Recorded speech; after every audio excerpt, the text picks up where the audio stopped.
Update. I've female 25 returned from a month-long trip, and my roommate, female 22, has moved all her things into my room and has been living there with no intention of switching back. Original post. So I moved into this flat about 8 months ago.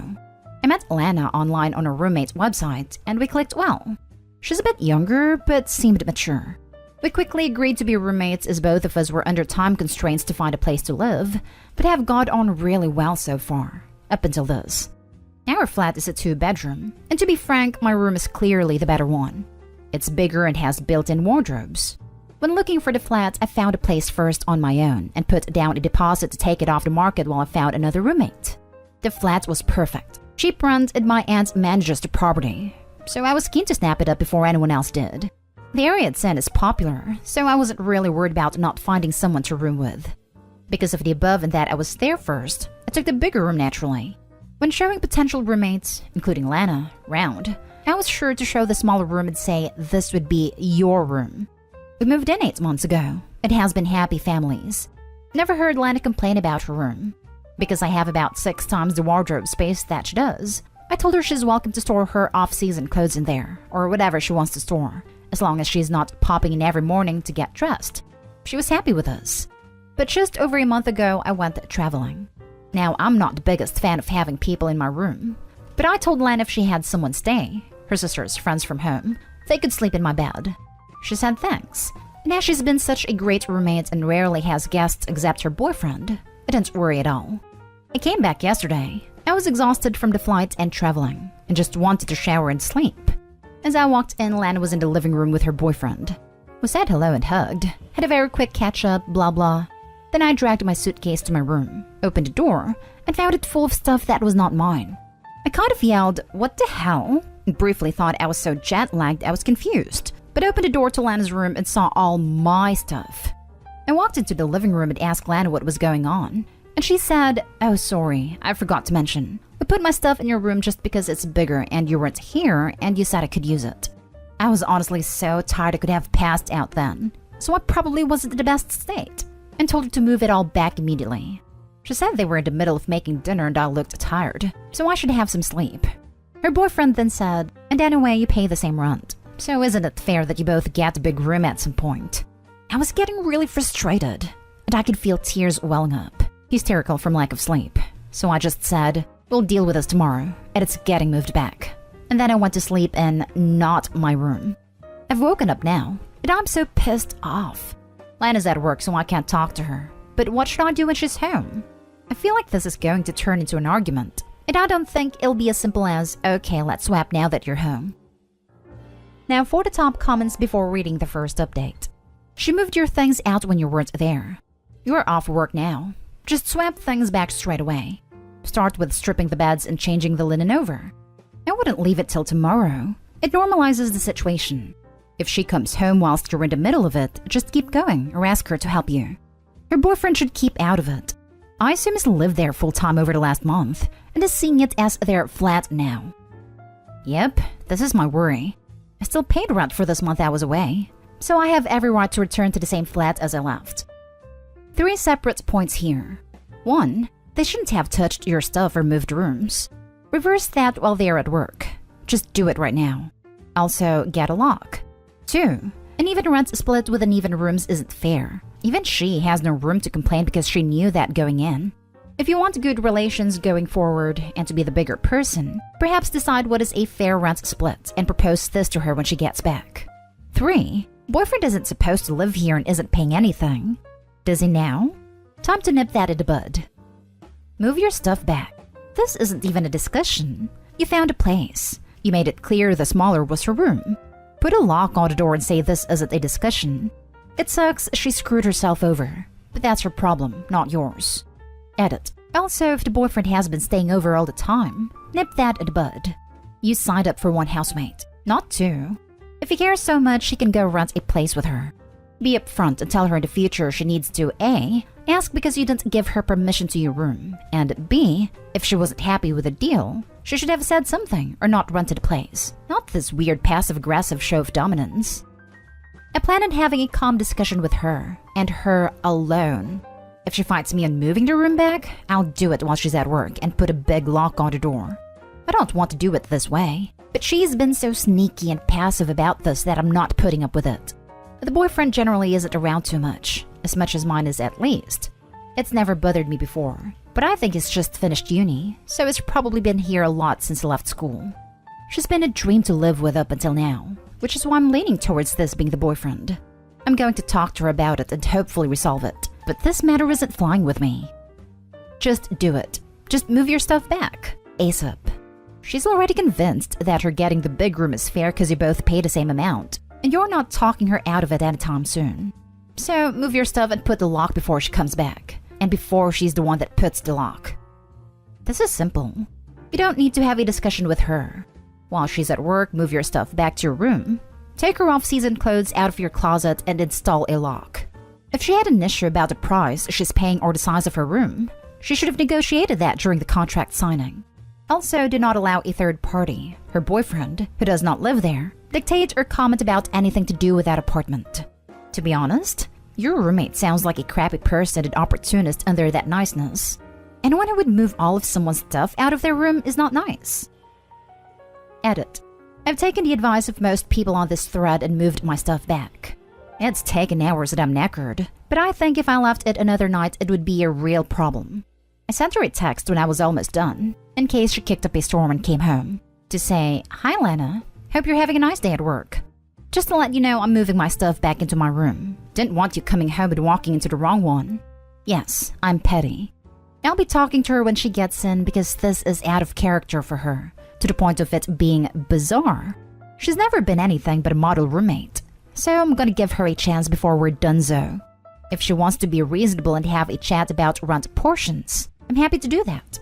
She's never had a problem with the rent before, and honestly, I've never had uneven rent amounts in any place I've ever lived, whether I had a bigger room or smaller room. But a lot of people here are saying it's the norm, so I'm open to talking about it if she's not ridiculous. Edit 2. Lana should be home in a bit. I'll update when I can. And now for the first update. Hi everyone. I've got about a million messages asking for an update, but last night was a bit mad and I'm still pretty jet-lagged, so sorry but I went to sleep. Anyway, here we go. So as you know, I texted Lana to tell her I moved my stuff back. She didn't reply to me. Fine, whatever. But she didn't kick off, so I figured we were okay. I told my aunt what had happened, who was as baffled as all of you, and I told her it was probably all sorted, just keeping her in the loop. I also told my boyfriend who works about 5 minutes down the road. He offered to come around, in case Lana's boyfriend came around, but I told him not to because then we're ganging up on Lana. He insisted on going for a coffee with his mate a couple roads away in case we needed backup, which is a bit ridiculous, but very cute of him. So I did get myself a glass of wine while waiting for Lana, not because I was nervous, I just like wine, and she came home. I was sat in the living room and gave her a very cold hi when she walked in. She sort of froze, bag in hand, and her eye started between me and my /not her /our bedroom door. She blurted, "Did you do it?" And I said, "What, moved her rooms back?" "Yeah, of course." And her eyes went all wide, and she dropped her bag and ran into the bathroom. I could hear her talking on the phone. So I was like, yippee, I guess Tom's coming around. Fun. I heard the door unlock, and I was about to go full Hulk on how psycho she is when she came out the door and stood between our bedrooms. Their doors are adjacent, and she just stared between them both, breathing heavily. It was really odd. Then I noticed she was crying and getting a bit panicky, so I asked what was going on. She burst into tears and said, "Oh my god, he's going to kill me," and just sobbed. So yeah, it was the boyfriend's idea completely, as a lot of us suspected. She's honestly always been a perfect roommate, which is kind of why I came to the sub. If she was generally Nehal, I would have known how to act, if you know what I mean. Anyway, Lana has a bit of a breakdown, and it turns out POS Tom has always been a bit of a POS. Very jealous, which I always saw hints of, but Lana never mentioned, so I didn't. It has amped up his POS-ishness while I've been away. When I left, he just finished school and basically moved in and announced. And when she'd mentioned he hasn't been home in days, he'd give her the, "What, don't you love me? I treat you so well. You're so selfish, blah blah, crap," and refused to move. She showed me the text he sends her. Absolutely horrific stuff. Things like, "Ring me in the next 5 minutes or we're over. Send me a picture of you at your desk with something showing today's date so I know you're at work." Just abusive stuff. Onto the room. As we guessed, he moved it. He did it while she was at work, which is actually a bit gross thinking of him going through my stuff. And I'm considering somehow implying he have crabs or something he could catch just to make him squirm a bit. But I'll work on it. Lana came home and asked what he was doing, and he made it out it was just temporary and that I wouldn't mind. Such a gentleman speaking on my behalf, and he would move it back. And that he was doing it for her and she was so selfish, etc. When it got a few days before I came back, Lana suggested moving it back. And he completely denied he said that, and told her it was her idea to move it. But he only did what she told him, but it's staying now or she'd be sorry. So basically, Tom is a prick. Atlanta sobbed and apologized and cried, and I fed her wine. She didn't want to see Tom, who obviously assumed he lived there now. So I texted him from her phone saying our landlady, my aunt, was coming around for an inspection and staying for dinner after with my family, and he couldn't come over tonight. He sent a lot of begging, whiny texts, and then went on the offensive and called Lana a liar. So I rang my aunt, explained everything, and had her write us a fake landlord email mentioning the visit and how she was looking forward to fajitas because she's an absolute babe and I make good packet fajitas, which we forwarded on to Tom, and left her alone for the rest of the night, apart from a few texts. I'm not entirely sure what we'd do about Tom. Lana sounds like she wants to break up, judging from her crying and screaming, I hate him, I hate him, I hate him into her wine. I think she's scared too, though. I checked with her and he doesn't have a key, so that's a relief. I've told my aunt everything and she said she's happy to ban him from that flat, but Lana would need to break up with him first and get all that sorted. Thanks everyone for the advice. I know it wasn't the most popcorny update, but hopefully Lana will be okay, and we're going to be doing some girly stuff this week at avoiding Tom. And yeah, God knows what will happen. And now for the second update. Hi everyone. It's been a busy month since my last post, and I logged back into this account out of curiosity and saw quite a few people message me requesting an update. So here we are. Sorry it took so long, but things have calmed down now. So shortly after my last post, Lana broke up with Tom. She was quite scared to do it because he's a psycho, and it took 2 weeks between the last post and the actual breakup.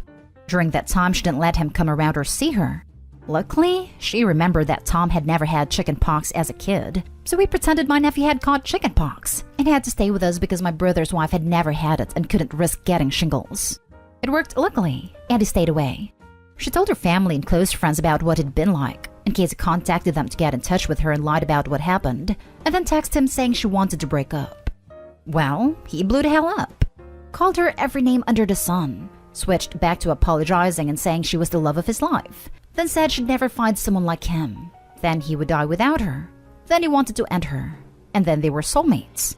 It was insane. He started messaging me too, telling me I was an evil witch who had ruined his perfect wife. Lol, okay then. And as predicted, her family and friends got messages too. We both turned our phones off to ignore it and just watched TV. Later, I briefly switched mine on, where I had a lot of messages from my friends telling me to block some guy on my social media. It was Tom calling me every imaginative combination of the C word he could think of all over my public Instagram page.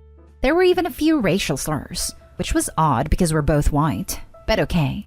Lana had already blocked him on everything, but silly me forgot to make my Insta private. The next day, he rang Lana's office. She was so embarrassed, it was awful, to tell her he was driving down to our flat. She rang me and I rang my aunt, who you remember manages the property, who told us it was time to call the police.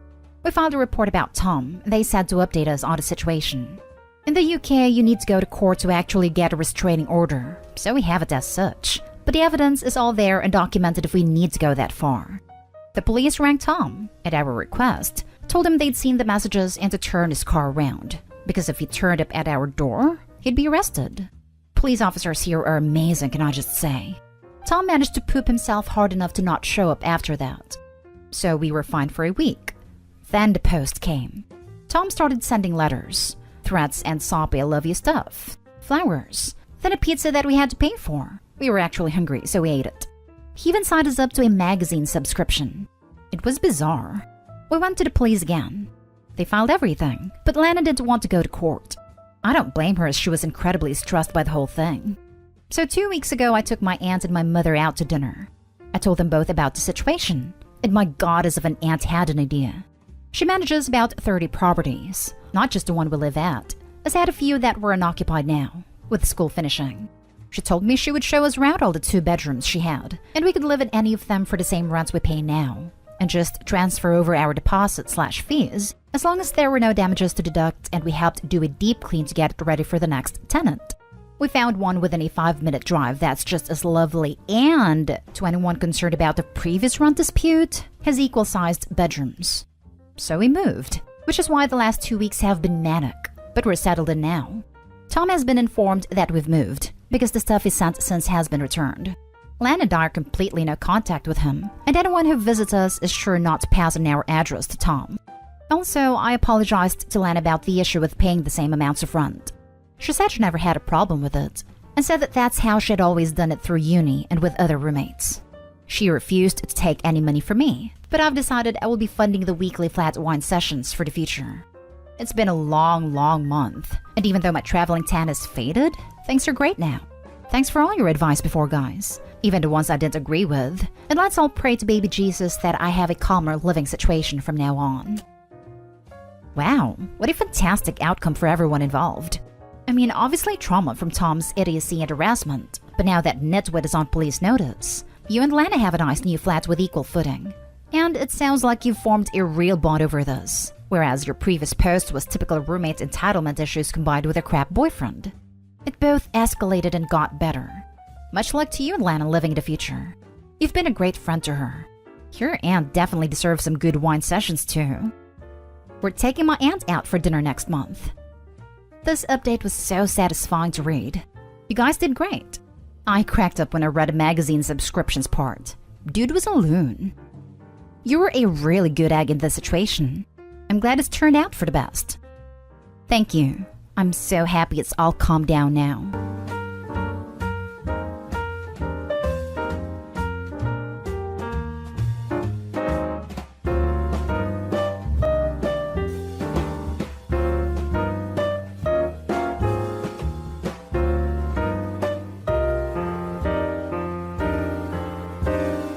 Update. Am I the a-hole for refusing to allow my stepdaughter to use one of my cars and telling her to get a job and buy one instead? Original post. My husband and I have a 5-year-old son together, and he has an 18-year-old female daughter, Sally, from his previous marriage. Sally is an entitled, manipulative young lady who has spent her entire life milking the child of divorce card in order to make her parents feel bad and give her everything she wants. As a result, she is now a lazy adult with poor grades in school, no prospect, no job, and no desire to get a job or do something with her life. Although my husband and her bio mom are both responsible for how she turned out, instead of coming together and working toward helping her do something, they prefer to blame each other and do everything they can to undermine the other.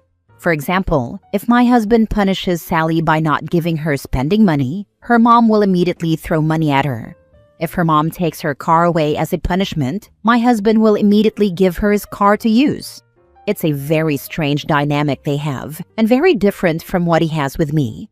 When I asked him why he is so different in terms of parenting my son with me versus Sally with her bio mom, he said I am his wife, and a normal, sane woman he can actually communicate with. Whatever. I feel like they are both wrong, but Sally is not my daughter, and I'm happy I don't have to spend too much time with her. Now that summer break has started, Sally has the most important problem in the world. Her car broke down and she needs one to use this summer to go places, meet her friends, go to parties, etc.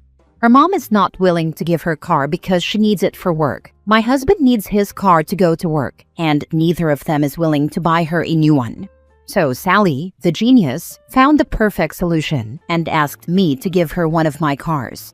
To be clear, I have 2 cars, a big SUV that was given to me by my employer, and a smaller one that I use when I go into town because it's easier to park. I refused and told her she can't use either of my cars. She insisted and said I don't need 2 cars at the same time, but she needs one to get around. I told her she's free to use public transportation or get a job and buy one herself. Now Sally's going around to my husband's relatives complaining that I am trying to exploit her and send her to work. I had a good laugh about this with my husband's sister, but my mother-in-law claims I could have just refused instead of telling her to get a job. I'm a little confused about what's so bad about telling an adult to get a job. It's not like I sent a 12-year-old to work for her food or anything.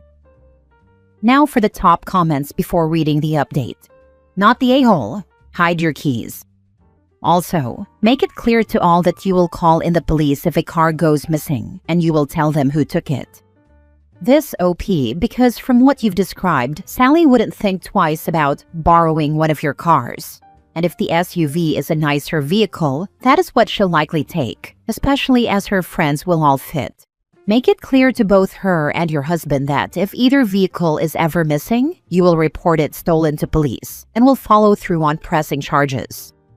If you start getting messages from her family members about how you are trying to manipulate her into getting a job, you need to confirm that as clearly as possible. You are trying to make her get a job and will continue to do so as long as you can. You have the opportunity to erase some of the damage done by her two enabling parents. Do not be deterred. The strange thing is that my husband agrees with me. Her mother totally hates me and is teaching her that everything I say is BS. My husband's sister agrees with me, and my mother-in-law babies her because she is her first grandchild. But I feel like no one in this situation is doing her a favor. I'm not trying to manipulate her, but her situation is so different from what I'm used to or how I parent my own child that it's insane.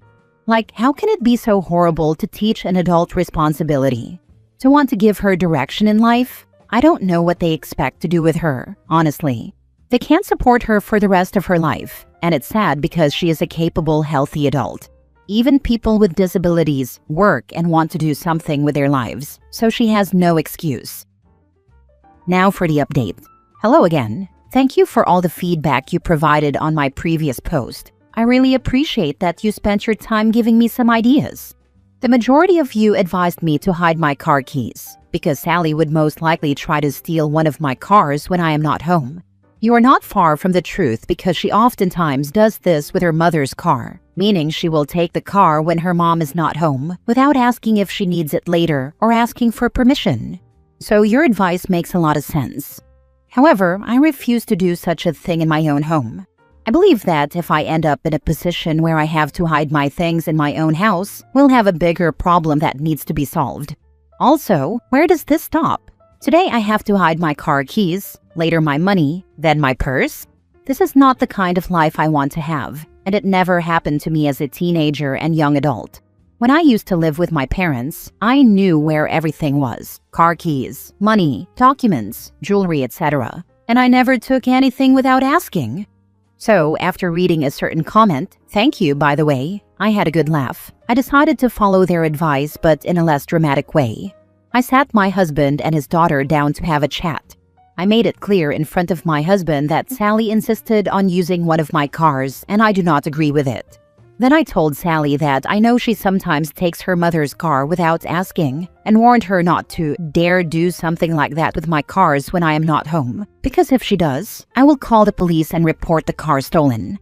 She was shocked and asked me if I would stoop so low as to report her for stealing, just for a car that I don't use or need anyway. I told her it's not me who would stoop so low, but her. Because taking something that does not belong to you, especially after being told no, is the clear definition of stealing. So yes, I would report it. I think for the first time in her life she understood there will be consequences for her actions, and she did not protest further. After this, I asked her to clarify in front of my husband how it is that me suggesting she get a job makes me a person who tries to exploit her based on what she told my mother-in-law and sister-in-law. My husband had no idea about it and he just exploded. After hearing what happened, he told her it's good that we heard what she says behind our backs, because he will give her even more reasons to complain. My husband told her she will not be seeing any money from him during this summer. Sally started crying and told him he can't do this, but my husband told her he can and he will. His responsibility as her parent is to feed her, buy her clothes, and help her pay for school items, but that's it. She is an adult, and if she wants to party or see her friends, she should start paying for it herself, since she never appreciated anything she was given. Apparently, this is the hill my husband is willing to die on, and he even told his ex-wife about his plans, making it clear that if she wants to support Sally's activities this summer, she will have to do it alone, because he will not contribute to anything that's not a necessity. So yeah, this is where we are at now. Sally stormed out of our house and of course went to her grandmother to complain. But I am waiting. If mother-in-law opens any discussions about it with me, I will make it clear she is free to support Sally as much as she wants. We are not stopping her. Good to hear spouse supports you. Not always the case. It's great he's finally holding her accountable. Tough love is sometimes necessary. I read a similar story where the mother-in-law is always enabling OP's daughter's behavior. She's a few years younger than your stepdaughter. I think she's like 14. She vapes, sneaks out, steals, you name it. And mother-in-law is always there giving her 2 cents. And of course, it's always something the OP did wrong, because she raised 3 rowdy boys and never had this issue. Until one day OP had enough and decided that it's time her daughter moves in with the self-proclaimed Mother of the Year. Guess how long it lasted? Barely 3 days. OP had her mother-in-law on mute. She received voicemail after voicemail of her mother-in-law crying because she couldn't take it anymore. OP took her sweet time, of course, to collect her daughter. Not a peep from mother-in-law since. If your mother-in-law and sister-in-law is gonna enable her, then maybe it's time they take her in and see how they do. Next story. Am I the a-hole for asking my mother-in-law to be my backup birthing partner over my dad's wife? My dad, 50s, started dating his wife, Fran, 50s, when I, 30 female, was in college. From the beginning, she was too much for me. The first time I met her, she asked personal and intrusive questions about growing up without a mother and how I handled becoming a woman with only a man in the house and mostly men in my extended family. My dad was like, "Oh, she's just so excited to meet you, and she's looking forward to helping you in a female or motherly mentor role." I explained to her a couple of times in those early meetings that I wasn't comfortable sharing personal stuff with her because we didn't even know each other. She told me she knew me better than she knew herself, and that I didn't need to stress about not having a mom anymore because she was there and would never falter in her new duties. I explained to her that she had none, and that I was an independent adult who no longer lived at home. But she didn't listen to any of it and did what she wanted. She wanted to have a sex ed talk with me, and I didn't visit my dad for a solid 8 months after her attempt. And not just because she tried to have a talk like that with me, but because she would not take no for an answer. Our relationship has always leaned very one-sided. She loves me, wants to be a part of my daily life, wants us to hang out, and for me to let her mother me, while I always have to psych myself up to see her, and I do not enjoy a moment of it. She has become very jealous of my mother-in-law too. I met my mother-in-law when I was 20, and she was a real sweetheart. Our relationship has become incredibly close over the years. When my husband and I were planning our wedding, she was incredibly helpful and supportive, and went for a walk with my dad's wife a number of times when she was trying to intrude, and wouldn't take no for an answer or when she was trying to cling to me. Mother-in-law stepped in enough times that we gave her a thank you gift after the wedding was all over. There's other stuff I could get into, but I don't want to make this a super long post. The issue we're having now is this. My husband is sensitive to blood and could pass out or become unwell during my labor. He's trying to work on improving this, so it's not an issue when I give birth to our first child. So we wanted to have a backup birthing partner for me, and I asked my mother-in-law, who said yes. She's the kind of supportive person I would want because she listens and would never try to force anything on me. My dad's wife is offended I chose mother-in-law for this. She and my dad are planning to stay at an Airbnb for an extended period before I give birth and for a while after, and because of this, she feels she should be the person I ask, as the actual mother figure in my life. I said nothing about her reaction, and I'm ignoring all her attempts to bring this up to me. I ignored my dad when he brought it up to me too.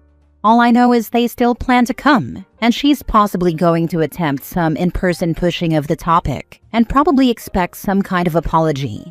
I don't think I owe her one or owe her being asked to fill in if needed, but maybe she's right and I'm wrong. So I'll ask, am I the a-hole? Now for the comments. Not the a-hole. Let the nurses know your wishes. They will take it from there. Absolutely. Nurses don't give a damn about anyone else's wishes but yours. Not the a-hole. You need to stop ignoring and get this addressed once and for all. You, with your husband for support, should have a sit-down or a FaceTime ASAP. Tell them you want them to listen and not interrupt you, and they can speak after you are done.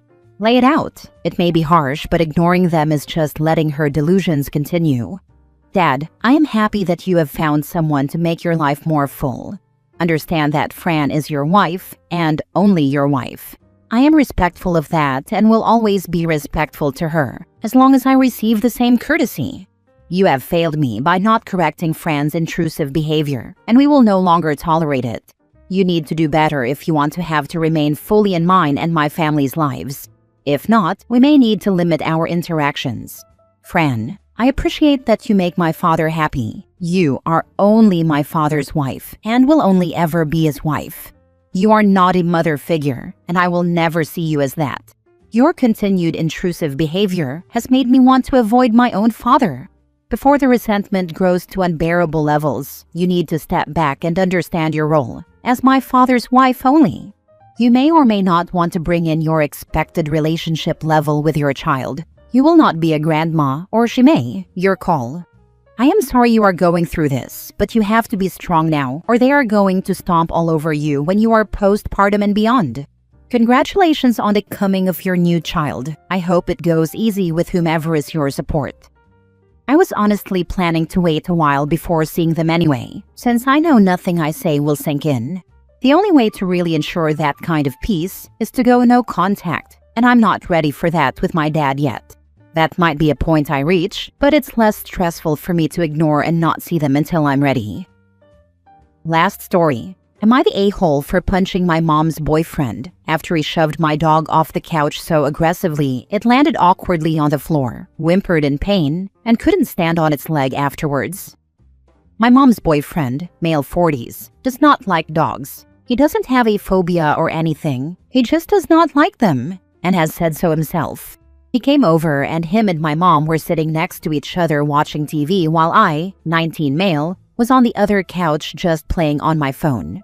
He got up to go to the bathroom and my dog jumped on the couch and sat where he was sitting. When he came back and noticed that the dog took his spot on the couch, he shoved it so hard it fell on the floor, yelped and whimpered, and couldn't get up on its leg. It was a very hard shove and it all happened so fast. But when I registered what just happened, I stood up, quickly walked up to him and punched him as hard as I could, and then gently picked up my dog.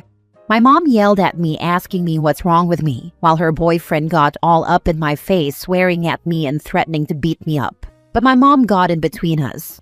I took my dog to the vet and he had a broken leg and needed surgery. I had to use all the money I've been saving up to make the surgery happen. My mom did not even contribute a penny. Despite all this, she is still mad at me for punching her boyfriend and doesn't understand why I acted that way over a dog. She wanted me to apologize to him, but this is the hill I will die on. Not the a-hole. Tell him you'll report him to the SPCA if he doesn't cover the bill. I would make him cover the bill and then report him. Screw him and people like him. Time to move out, bud, for your safety and your health and the health of your pet. Do you have any family that can help? I wish I did. This incident and other ones in the past, where my mom took his side even when he was wrong, is the reason I've been saving up to move out. But with everything that happened, that's not going to happen anytime soon. Then move out, and figure out how to pay for it later. That's the advice I wish someone gave me as a 19-year-old.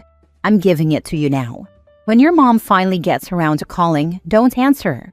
She has made her choice, and until this runs its course, she's not choosing you. If only I could. It's literally impossible for me and my pup to move out right now. I now have less than $200 to my name. I have no choice but to start saving up again from scratch. I won't look back once I am out, though.